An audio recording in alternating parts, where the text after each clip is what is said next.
الحمد لله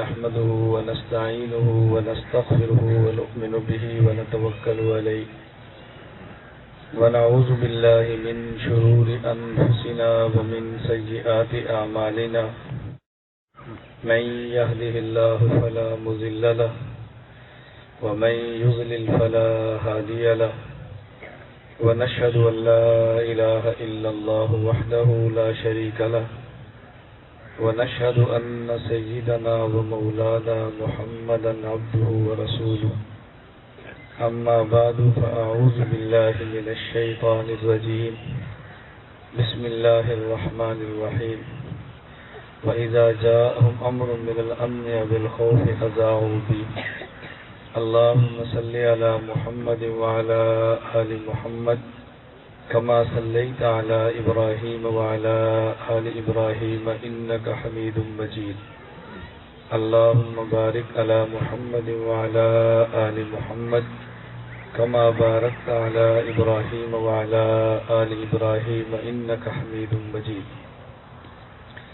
اللہ رب العزت نے قرآن کریم میں جو ہمیں ہدایات عطا فرمائی ہے، اگر اس کو پڑھ لیا جائے، سمجھ لیا جائے، عمل کر لیا جائے تو انسان کی دنیا اور آخرت دونوں بہتر ہوتی، اور اگر آدمی اس کو نظر انداز کرے تو دنیا اور آخرت دونوں تباہ ہوتی۔ قرآن کریم نے ہر موقع کے مطابق ہمیں ہدایات عطا فرمائی ہے۔ اس وقت جو آیت کریمہ میں نے تلاوت کی ہے، اس آیت کا شان نزول، پس منظر اور بیک گراؤنڈ یہ ہے کہ مدینہ منورہ میں حضرت عمر رضی اللہ تعالیٰ عنہ مسجد النبی میں داخل ہوئے تو آگے یہ باتیں چل رہی تھی کہ نبی کریم صلی اللہ علیہ وسلم نے اپنی بیویوں کو، ازواج مطہرات کو طلاق دے دی۔ حضرت عمر رضی اللہ تعالیٰ نے فرمایا، کیا تم نے نبی کریم صلی اللہ علیہ وسلم سے یہ بات پوچھی ہے، تاخیر کی ہے، یا خود ہی باتیں کر رہے ہو؟ حضرت عمر رضی اللہ تعالیٰ عنہ حضور اکرم صلی اللہ علیہ وسلم کی خدمت میں حاضر ہوئے کہ یا رسول اللہ، یہ بات میں نے آپ کے بارے میں سنی ہے۔ تو آپ نے ارشاد فرمایا کہ بالکل غلط ہے، میں نے تو کوئی طلاق نہیں دی۔ حضرت عمر رضی اللہ تعالیٰ عنہ مدینہ منورہ مسجد نبی واپس تشریف لائے اور آپ نے فرمایا یہ بات غلط ہے اور دشمنوں کی اڑائی بات ہے۔ اس پر قرآن کریم کی آیت نازل ہوئی، وَإِذَا جَاءَهُمْ أَمْرٌ مِّنَ الْأَمْنِ أَوِ الْخَوْفِ أَذَاعُوا بِهِ، اگر مدینہ میں کوئی خبر ایسی ہو کہ جو امن کی ہو، یا ایسی خبر ہو جو خوف کی ہو، تو بعض لوگ اس کو مدینہ منورہ میں پھیلا دیتے ہیں۔ تو فرمایا اگر ان کو پھیلانے کی بجائے وَلَوْ رَدُّوهُ إِلَى الرَّسُولِ وَإِلَى أُولِي الْأَمْرِ مِنْهُمْ، اگر یہ اللہ کے نبی کو بتائیں اور ان کو بتائیں کہ جو صاحب الرائے ہے، معاملہ سمجھتے ہیں، لَعَلِمَهُ الَّذِينَ يَسْتَنبِطُونَ، تو پھر وہ لوگ اس سے نتیجہ نکالیں کہ اس خبر کا مقصد کیا ہے، تو اس کا تمہیں فائدہ ہو۔ اللہ تعالیٰ کا فضل اور رحمت نہ ہوتی تو تم تباہ و برباد ہو جاتے۔ اب قرآن کریم نے ہمیں ایک اصول بتایا ہے کہ جب بھی کسی خاص معاملے کی خبر آئے تو جس کے متعلقہ ہے اس سے پوچھو اور اس کے بعد آگے بات کرو۔ کبھی خبر ہمارے یہاں جنگ کی آ جاتی ہے، کبھی ہمارے یہاں خبر مہنگائی کی آ جاتی ہے، کبھی ہمارا میڈیا کوئی اور خبر دیتا ہے، تو سنی سنی بات کو آگے نقل نہ کیا کرو۔ نبی کریم صلی اللہ علیہ وسلم نے فرمایا، کفا بالمرء کذبا ان یحدث بکل ما سمع، کسی شخص کے جھوٹا ہونے کے لیے اتنا کافی ہے کہ وہ سنی سنی باتیں کرتے، یہ میں نے سنا تھا، پتہ چلا ہے، فلاں لگا بات لوگ کر رہے تھے، تو جو سنی سنی باتوں کو آگے اڑا دے، یہ شخص یوں سمجھو کہ جھوٹ بول رہا ہے۔ اب یہ قرآن کریم کی کتنی اہم ہدایت ہے، اگر ہم اس کو مد نظر رکھ لیں تو ہمارا معاشرہ اور ہمارا ماحول کتنا بہترین ہو سکتا ہے۔ لڑائیاں ختم ہو جاتی ہیں، محبت بڑھ جاتی ہے، صلح کی فضا بن جاتی ہے، معاشرے میں امن اور سکون آ جاتا ہے، زندگی راحت سے گزرتی ہے، اور پھر موت کے بعد کی آسانیاں پیدا ہو جاتی ہیں۔ تو یہ قرآن کریم نے ہمیں ایک خاص ہدایت عطا فرمائی ہے۔ اس کے ساتھ یہ بات بھی سمجھیں کہ قرآن کریم نے سورہ حجرات میں کئی ایک ہدایات فرمائی ہیں۔ اس میں ایک ہدایت کیا فرمائی؟ یا ایھا الذین آمنوا لا یسخر قوم من قوم عسى ان یکونوا خیرا منہم ولا نساء من نساء عسى ان یکن خیرا منہن، کہ مردوں کا مذاق نہیں اڑانا چاہیے اور عورتوں کا مذاق نہیں اڑانا چاہیے۔ ایک دوسرے کا تمسخر اور مذاق یہ مت اڑاؤ، اس لیے کہ جس کا تم مذاق اڑا رہے ہو سکتا ہے وہ تم سے بہتر ہو، اس کی اللہ کی قیمت زیادہ ہو۔ اب یہ ایک ہدایت اللہ نے ہمیں یہ فرمائی کہ ایک دوسرے کا مذاق مت اڑاؤ۔ یہاں تین لفظ اچھی طرح سمجھے، ایک ہوتا ہے لفظ استہزاء، اور ایک ہوتا ہے لفظ مذاق قاف قصور والا موٹا، ایک ہوتا ہے لفظ مزاح، یہ آخر میں ہا آتی ہے۔ استہزاء کا معنی الگ ہے اور مزاح کا معنی الگ ہے اور مذاق کا معنی الگ ہے۔ استہزاء اسے کہتے ہیں کہ آدمی خوش طبعی کرے، گپیں لگائے اور ان گپوں سے مقصود دوسرے کو ذلیل کرنا ہو، اسے کہتے ہیں استہزاء۔ یعنی کسی غریب کا مذاق اڑائیں، نابینے کا مذاق اڑائیں، کسی کی ٹانگ میں گزرے اس کا مذاق اڑائیں، مذاق بھی اڑائیں اور ساتھ مقصود اس کو ذلیل کرنا ہو، 10 بندوں میں رسوا کرنا ہو، اسے کہتے ہیں استہزاء۔ اور ایک ہوتا ہے مذاق، مذاق میں آدمی خوش طبعی اور دل لگی کرتا ہے لیکن مقصود دوسرے کا مذاق اڑانا نہیں ہوتا، لیکن ماحول ایسا بنتا ہے کہ جس اس کا مذاق بن جاتا ہے۔ اور ایک ہوتا ہے مزاح کہ جس کا مقصد صرف دل لگی اور خوش طبعی ہے، نہ آدمی مذاق کسی کا اڑاتا ہے اور نہ ہی ایسا ماحول بنتا ہے۔ استہزاء یہ بھی گناہ ہے، مذاق یہ بھی ٹھیک نہیں۔ ہاں البتہ مزاح کی اجازت بھی ہے، اور حضور اکرم صلی اللہ علیہ وسلم خود مذاق فرمایا بھی کرتے تھے۔ نبی کریم صلی اللہ علیہ وسلم کا رعب اور دبدبہ اتنا زیادہ تھا کہ اگر آپ مسکراتے نہ، مزاح نہ کرتے، دل لگی نہ کرتے تو شاید صحابہ کرام حضور سے پورا فائدہ حاصل نہ کر سکتے۔ نبی کریم صلی اللہ علیہ وسلم کا حلیہ مبارک، آپ کا ماتھا کیسا ہے، آنکھیں کیسی ہیں، بھویں کیسی ہیں، رخسار کیسے ہیں، بال کیسے ہیں، ناک کیسے ہیں، یہ جو اس کا حلیہ ہے اس کو نقل کرنے والے بہت تھوڑے صحابہ ہیں، یعنی 1.25 لاکھ صحابہ میں سے حضور کا حلیہ نقل کرنے والے بہت تھوڑے ہیں۔ اس کی وجہ کہ نبی کریم صلی اللہ علیہ وسلم کے چہرہ مبارک کو آنکھ بھر کر دیکھنے کی بندے میں ہمت نہیں ہوتی تھی۔ آخر دیکھے گا تو بتائے گا نا کیسے تھے۔ آپ کا روح اتنا تھا نبی کریم صلی اللہ علیہ وسلم کا، لیکن یہ آپ کا روح اللہ کی اطاعت والا تھا، محبت والا تھا، عقیدت والا تھا، عظمت والا تھا۔ یہ روح رسول اللہ صلی اللہ علیہ وسلم کا تھا۔ تو نبی کریم صلی اللہ علیہ وسلم بسا اوقات مزاح فرماتے تھے، مردوں سے بھی اور بوڑھی خواتین سے بھی۔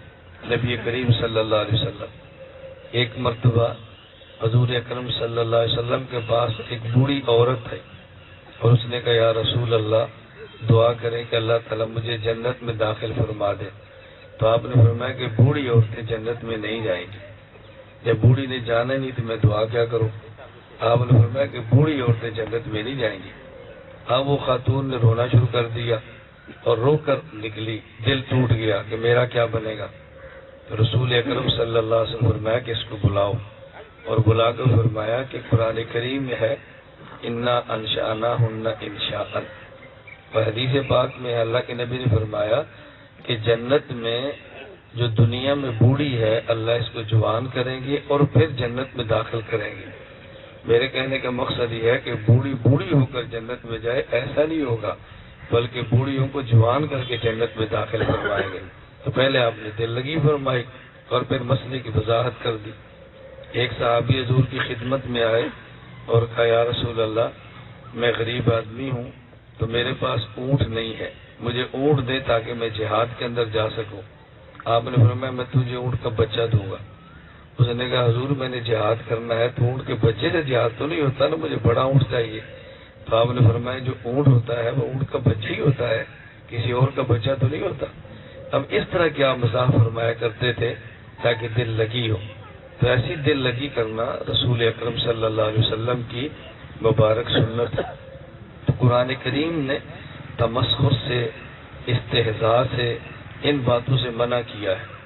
اسی طرح قرآن کریم کی ہدایت ہے یا ایھا الذین، اب قرآن ہدایات دے رہا ہے، لا یسخر قوم من قوم عسى ان یکونوا خیرا منہم ولا نساء من نساء عسى ان یکن خیرا منہن ولا تلمزوا انفسکم اب قرآن کریم کہہ رہا ہے مذاق بھی نہ کرو، تمسخر بھی نہ اڑاؤ، استہزاء بھی نہ کرو، اور ایک دوسرے کے الٹے نام بھی نہ بلاؤ، الٹے نام نہ بلاؤ، ایسا الٹا نام کہ جس سے اس بندے کو تکلیف ہو، ایسا الٹا نام نہ بلاؤ۔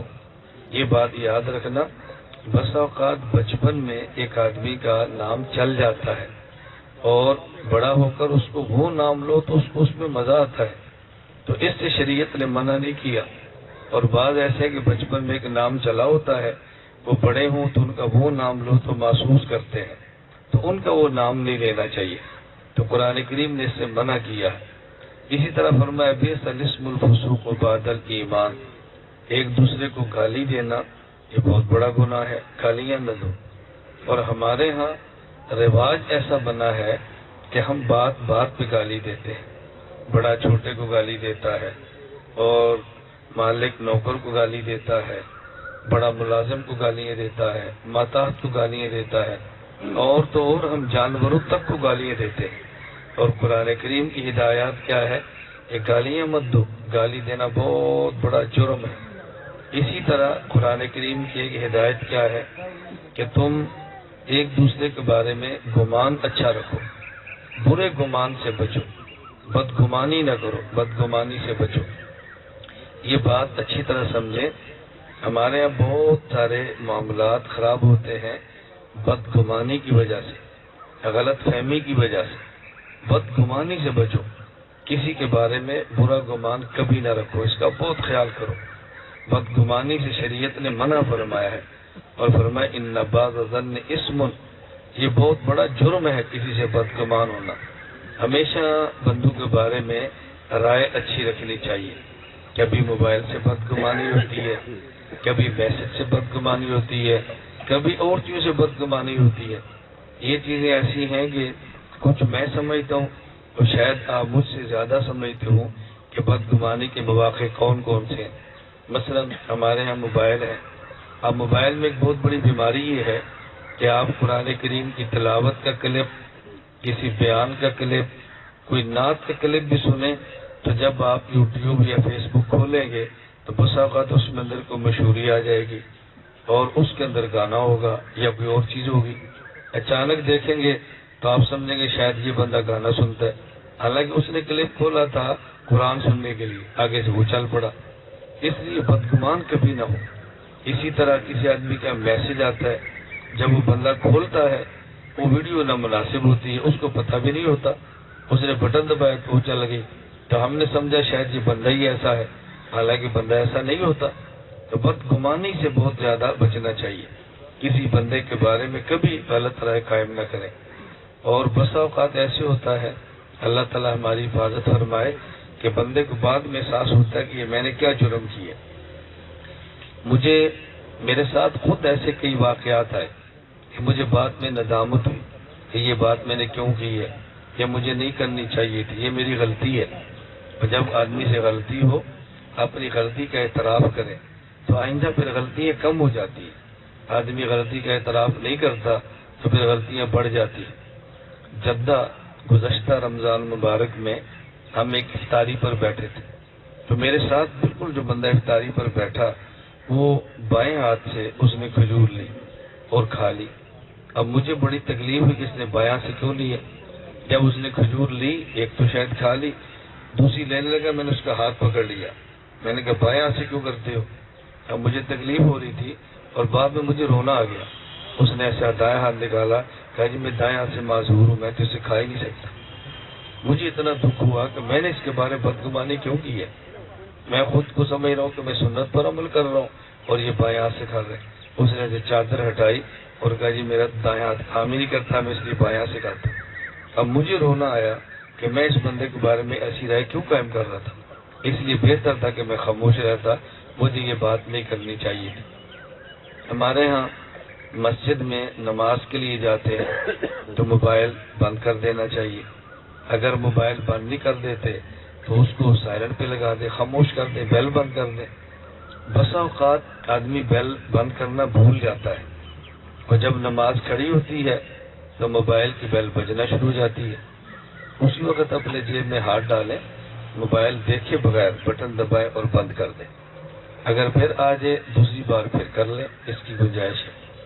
اب وہ جو موبائل بند کرنا بھول گیا ہے، کوئی بندہ بھی نہیں چاہتا کہ مسجد میں اس کے موبائل سے جان بوجھ کر بیل بجے، کوئی بھی نہیں چاہتا۔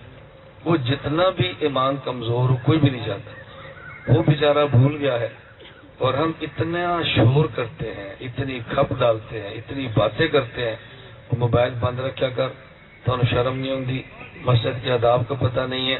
یعنی اس کی موبائل کی بیل سے اتنا شور نہیں ہوا جتنا ہمارے بولنے سے شور ہو گیا۔ تو وہ بیچارہ خاموش ہو گیا، اس کی غلطی ہے، وہ بھول گیا ہے۔ تو کبھی بھی کسی بندے کے بارے میں بدگمانی کر کے اس بندے کو رسوا کرنے کی کوشش نہ کریں۔ ہمارے بزرگ، ہمارے مشائخ، ان کا معمول کیا تھا؟ ایک بہت بڑے محدث ہوئے، ایک ہوتا ہے مفسر جو قرآن کریم کی تفسیر کا ماہر ہوتا ہے، ایک محدث جو حدیث کا ماہر ہوتا ہے، ایک ہوتا ہے فقیہ اور مفتی جو مسائل کو بیان کرنے کا ماہر ہے، ایک ہوتا ہے متکلم جو عقائد کا ماہر ہوتا ہے۔ یہ ہماری اسلامی اصطلاحات ہیں جو ہمارے علم میں ہونی چاہیے۔ جس طرح ہم دنیا میں کہتے ہیں یہ انجینئر ہے، یہ ڈاکٹر ہے، یہ پروفیسر ہے، اسی طرح ہمارے اسلامی اصطلاحات ہوتی ہیں۔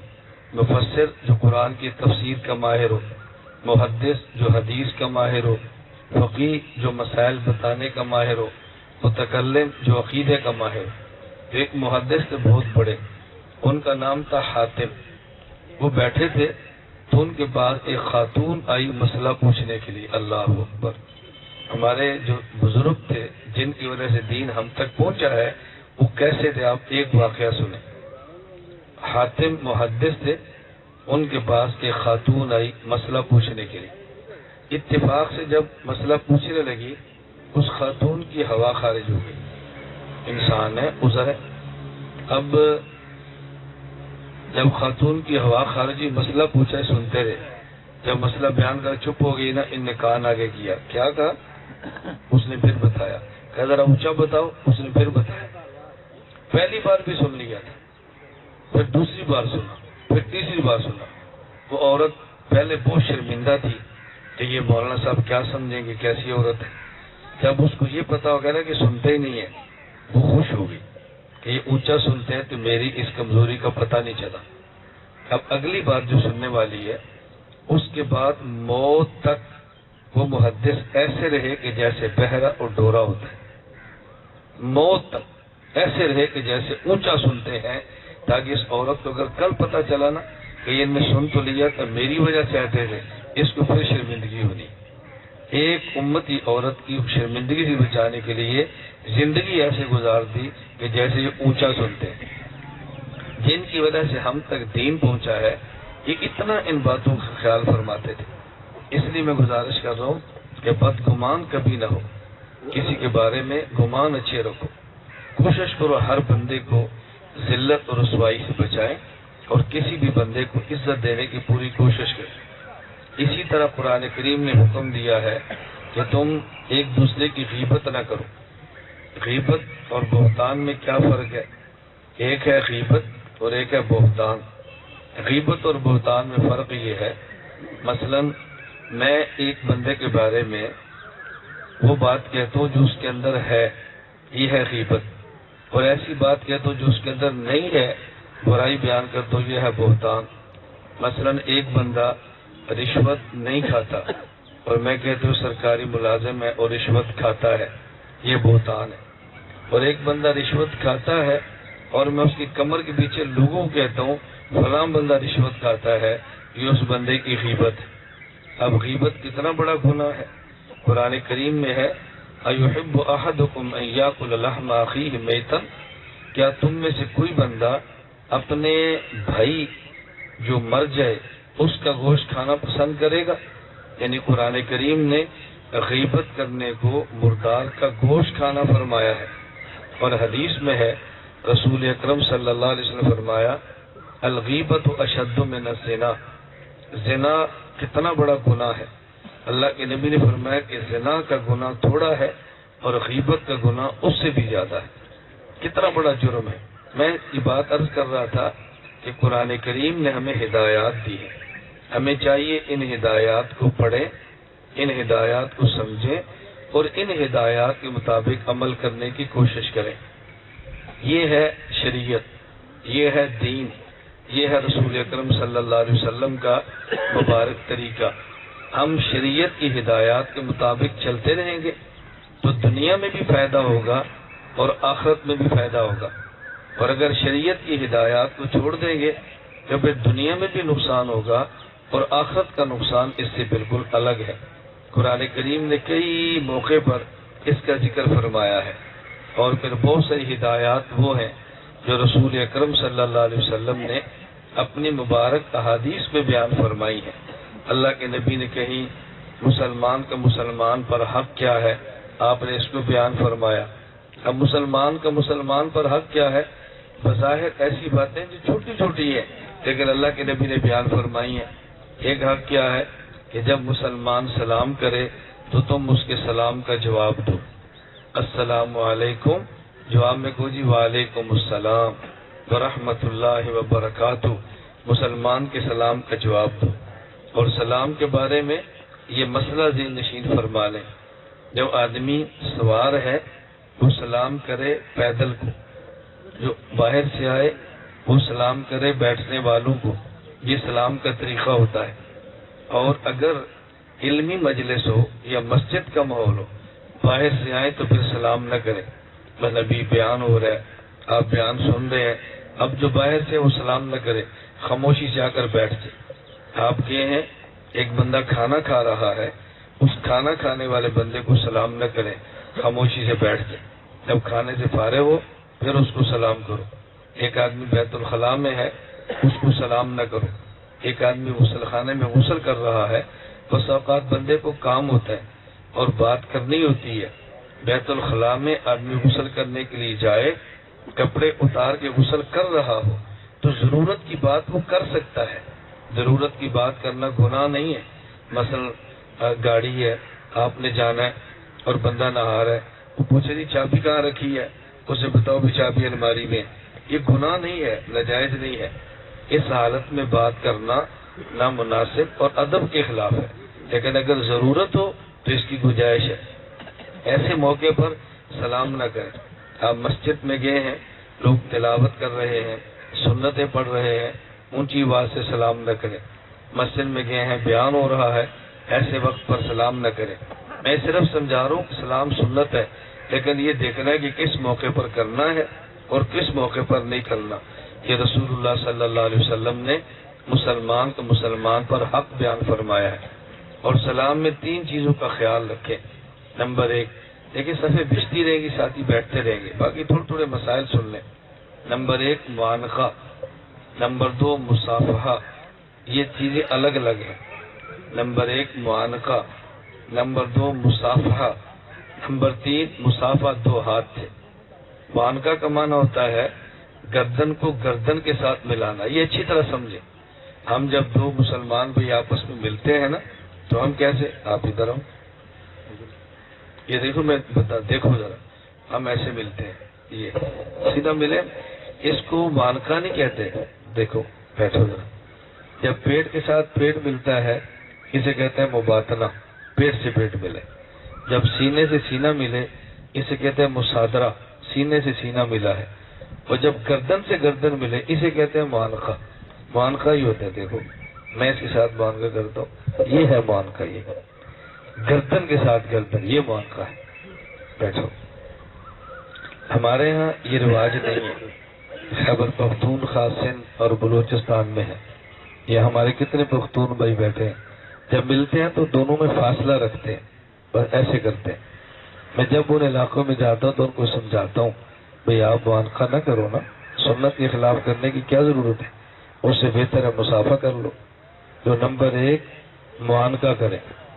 آپ کوئی لاہور سے آیا ہے، کوئی فیصل آباد سے آیا ہے، کہیں سے آیا ہے، آج ملتے ہیں معانقہ کریں. معانقہ کے بعد ہوتا ہے مصافحہ. مصافحہ کا معنی ہوتا ہے ہاتھ کے ساتھ ہاتھ ملانا، لیکن ایک ہاتھ نہیں، دو ہاتھ. یہ جو ہمارے یہاں رواج پڑ گیا نا ایک ہاتھ کا، یہ سنت کے خلاف ہے. سنت یہ ہے کہ مصافحہ کیا جائے دو ہاتھ کے ساتھ. رسول اکرم صلی اللہ علیہ وسلم کا یہی مبارک طریقہ ہے. کبھی ہوتا ہے مثلا ایک بندہ گیا، اس کے ہاتھ میں دودھ ہے، مجبوری ہے ایک ہاتھ سے لے، کوئی ہاتھ میں موبائل ہے، کوئی چیز ہے، کوئی کام ہے، مجبوری الگ ہے. ویسے جب بھی مصافحہ کریں تو دو ہاتھ سے کریں. ہمارے یہاں بعض لوگ مصافحہ کرتے وقت انگوٹھے کو ایسے پکڑتے ہیں. اچھا بعض لوگ مشورہ میں کیوں پکڑتے ہو؟ کہا جی خضر علیہ السلام جب آئیں گے تو ان کے انگوٹھے کی ہڈی نہیں ہوگی، اس لیے ہم چیک کرتے ہیں. میں نے کہا بھی ہمیں بھی ایک دوسرے کے بارے میں شک کیا کہ خضر ہو سکتے، ہم نے ایک دوسرے کو کیا چیک کرنا ہے؟ اب میرے بارے میں کوئی سوچے خضر ہو سکتا ہے، اس سے بڑی گمراہی کو ہو سکتی ہے. میں آپ کے بارے میں سوچوں بھی شاید یہ خضر علیہ السلام ہو، اس سے بڑی کوئی گمراہی ہو سکتی ہے. تو بعض لوگ نے ایسی غلط باتیں مشہور ہو جاتی ہیں. دو ہاتھ سے مصافحہ کریں اور زبان سے السلام علیکم کہیں. یہ کتنا بڑا عمل ہے، یہ کتنا بڑا عمل ہے. رسول اکرم صلی اللہ علیہ وسلم فرماتے ہیں جب دو مسلمان آپس میں ملیں اور مصافحہ کریں، سلام لیں، ان کے الگ ہونے سے پہلے اللہ ان کے پچھلے گناہ معاف فرما دیتے. کتنا بڑا یہ عمل ہے مسلمان کا مسلمان کو مصافحہ کرنا. میں کہہ رہا تھا کہ مسلمان کا مسلمان پہ حق ہے. جب ایک آدمی کو چھینک آئے تو وہ کہ الحمدللہ، تو جو چھینک کو سنے وہ کہ یرحمک اللہ، اور جس نے چھینک ماری ہے وہ پھر جواب ہے کہ یہدیکم اللہ. یہ پوری دعائیں اگر نہیں آتی، میں کئی بار عرض کرتا ہوں بھئی آپ تبلیغ میں وقت لگاؤ، 4 ماہ، 40 دن، 10 دن، 3 دن، یہ وقت لگاتے رہو، اس سے بندے کو دعائیں یاد ہوتی ہیں. تو جب چھینک آئے تو کہ الحمدللہ، الحمدللہ. اور یہ ذہن میں رکھنا اگر کسی بندے کو چھینک آئے اور وہ یہ کہ الحمدللہ رب العالمین علی کل حال، اللہ تعالیٰ اس کو زندگی بھر کے لیے کان کی درد سے محفوظ کر لیتے ہیں، داڑھ کی درد سے محفوظ کر لیتے ہیں. یہ جو ہم پڑھتے ہیں پھر بھی ایسے ہوتا ہے، وہ ہمارے اعتماد اور یقین کی کمی ہوتی ہے. اس یقین کی کمی کا نتیجہ ہوتا ہے کہ جو اس پر اثرات مرتب ہونے چاہیے وہ نہیں ہوتے. تو اللہ کے نبی فرماتے ہیں یہ مسلمان کا مسلمان پر حق ہے کہ جب مسلمان کو چھینک آئے وہ کہ الحمدللہ، تو دوسرا کہے یرحمک اللہ. یہ چھینک آنے پر الحمدللہ، خیر میں حکمتوں پر عرض نہیں کرتا. اسی طرح مسلمان کا مسلمان پر حق ہے کہ وہ بیمار پرسی کرے. پتہ چلا جی فلاں بیمار ہے، اس کے پاس جائیں اور بیمار پرسی کریں. بیمار پرسی کا معنی یہ نہیں کہ آپ اس کو پھل دیں، آپ اس کو پیسے دیں. بیمار پرسی کا معنی اس کا حال وال معلوم کریں. باقی اگر کسی علاقے کا رواج ہو کہ بیمار کے پاس جا کر کچھ دینا، یہ شریعت کے خلاف نہیں ہے. جس طرح ہمارے ہاں بیمار کو پوچھنے کے لیے جائیں تو حیثیت کے مطابق پیسے دیتے ہیں، ہم اس کہتے ہیں جی پوچھنی میں دیتی ہے، پوچھنی. یہ سنت کے خلاف نہیں ہے. اس سے آدمی کا غریب ہو تو اس کی مدد ہوتی ہے، اور اگر صاحب حیثیت ہو امیر تو اس سے محبت بڑھ جاتی ہے. لیکن بیمار کے پاس جب بھی جائیں ہمیشہ خیال رکھیں یہ پھول، مٹھائی اور یہ پھل، یہ بوتلیں، یہ جوس، اس کی بجائے دینا چاہیں تو اس کو پیسے دیں. وہ اپنی ضرورت کی چیزیں استعمال کرتے ہیں. ہم نے بعض مریضوں کو دیکھا ہے، مریض ہے اور ان کی بیٹھک بھر جاتی ہے پھلوں سے، اور ان کو ضرورت ہوتی ہے پیسوں کی. اس لیے مریض کے پاس جائیں، عیادت کریں، بیمار پرسی کریں، جتنی اللہ توفیق عطا فرمائے. اگر غریب ہے مدد سمجھ کے دیں، اگر امیر ہے اپنا رشتہ سمجھ کے دیں، اس سے محبت بڑھتی ہے، لیکن دیں اور بھول جائیں، اس نیت سے نہ دیں کہ آج یہ بیمار تھے تو ہم نے دیا، کل خدا نخواستہ کو ہمارا بیمار ہوگا تو پھر یہ دیں گے اور دیکھیں کتنا دیتے ہیں، یہ مناسب نہیں۔ بیمار پرسی کریں اور مریض کے پاس زیادہ وقت نہ گزاریں، تھوڑی دیر بیٹھا کریں۔ ہاں بس اوقات مریض سے رشتہ تعلق ایسا ہوتا ہے کہ مریض کی اپنی خواہش ہوتی ہے کہ یہ بندہ میرے پاس زیادہ دیر بیٹھے، کبھی عقیدت ہوتی ہے، کبھی محبت ہوتی ہے، کبھی رشتہ ایسا ہوتا ہے، خالہ پھوپھی مما چاچا دور سے آتے ہیں، پھر الگ بات ہے، ورنہ عام طور پہ مریض کے پاس زیادہ دیر نہ بیٹھا کریں، تھوڑی دیر بیٹھے۔ ہمارے یہاں ایک واقعہ مشہور ہے، ایک بزرگ تھے، وہ بیمار ہو گئے، ایک بندہ ان کے پاس بیٹھ گیا بیمار پرسی کے لیے، یہ سننا ذرا، بیمار پرسی کے لیے۔ اب وہ باتیں کر رہا ہے، یہ تنگ ہے اس سے، لوگ اور بھی آ رہے ہیں، یہ نہیں اٹھ رہا۔ بزرگوں نے فرمایا، جب دو بندے اٹھے نا، خالی ہو گیا کمرہ، صرف وہ ایک رہ گئے جیسے تنگ سے، تو اب وہ سمجھ رہا تھا بھی یہ تنگ ہے، اب مجھ سے تنگ ہے یا لوگوں سے تنگ ہے، یہ فرق نہیں کیا۔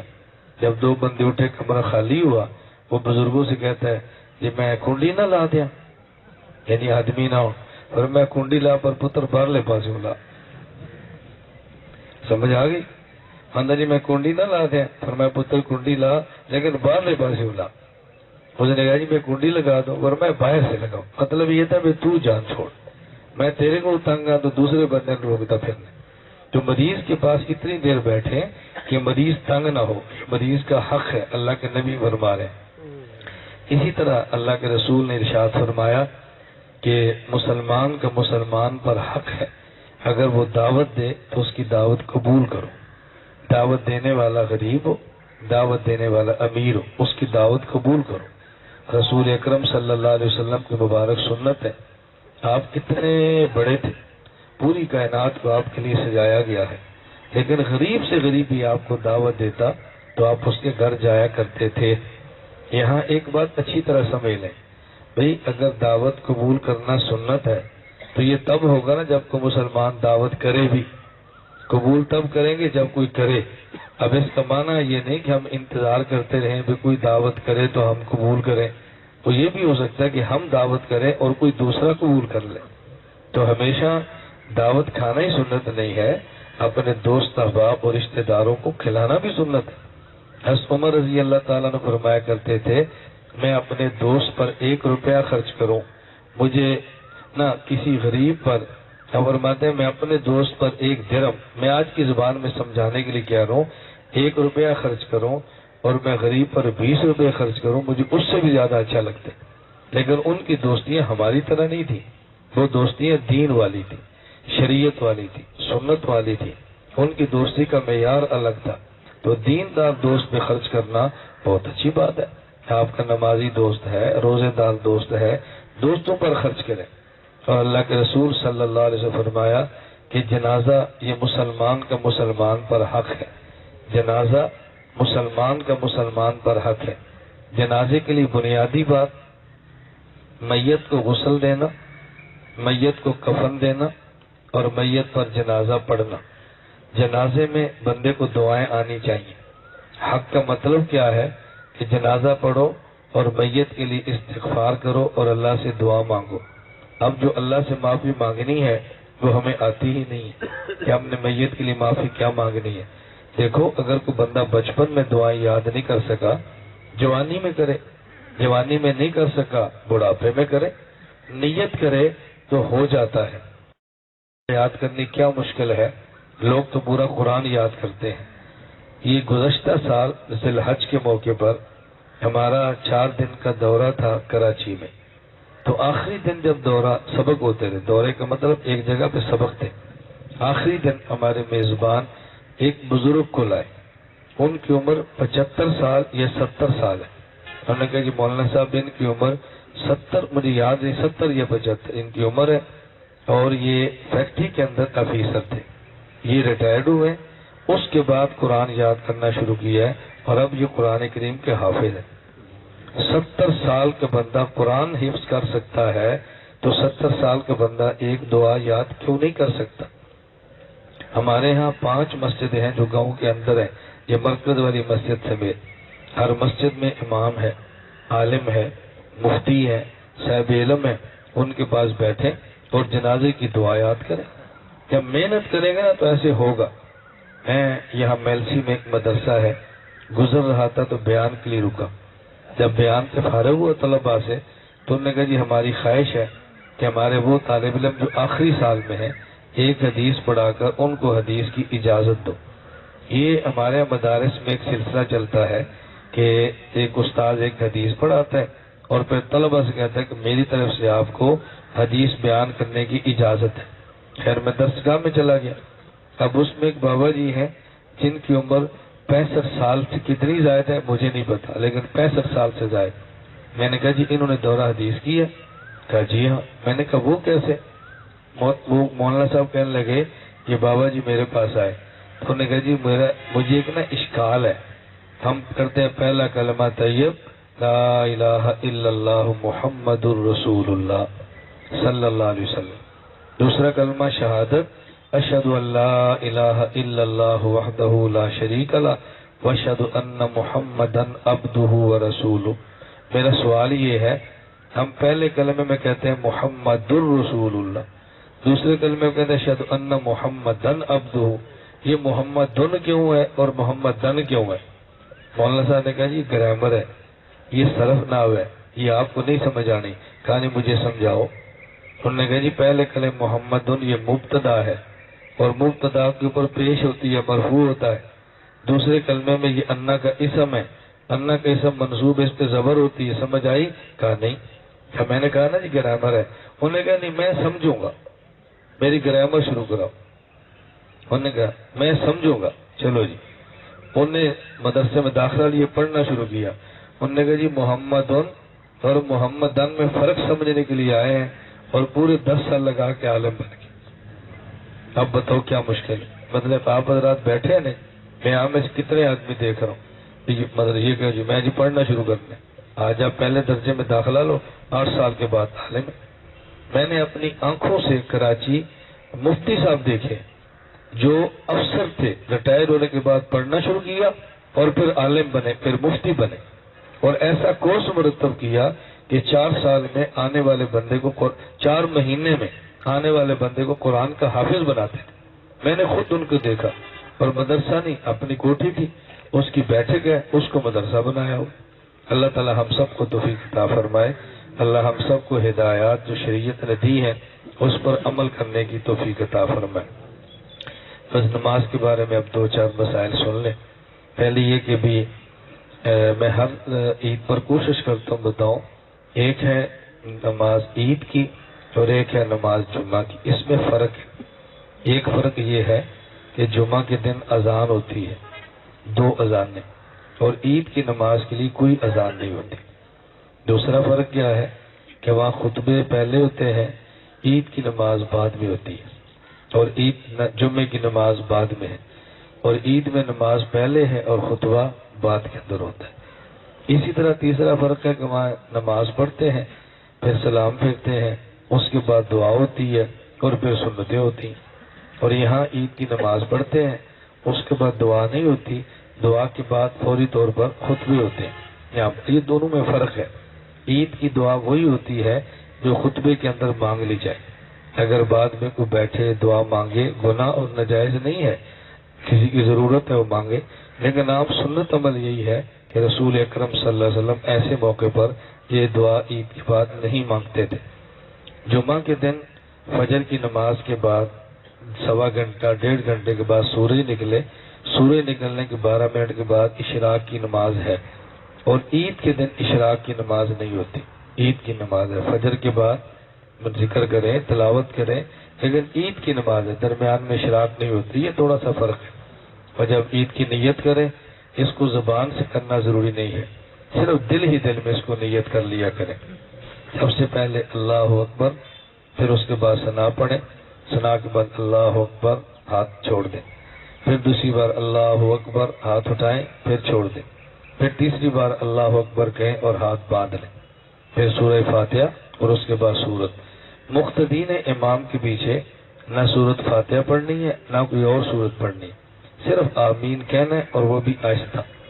اس کے بعد دوسری رکعت میں کھڑے ہوں، پہلے سورت فاتحہ پھر سورت اور اس کے بعد 3 تکبیریں، اللہ اکبر پھر ہاتھ چھوڑ دیں، اللہ اکبر پھر ہاتھ چھوڑ دیں، پھر اللہ اکبر پھر ہاتھ چھوڑ دیں اور اس کے بعد رکوع میں چلے جائیں۔ یہ ہے 2 رکعت۔ اللہ تعالی ہم سب کو عمل کی توفیق عطا فرمائے۔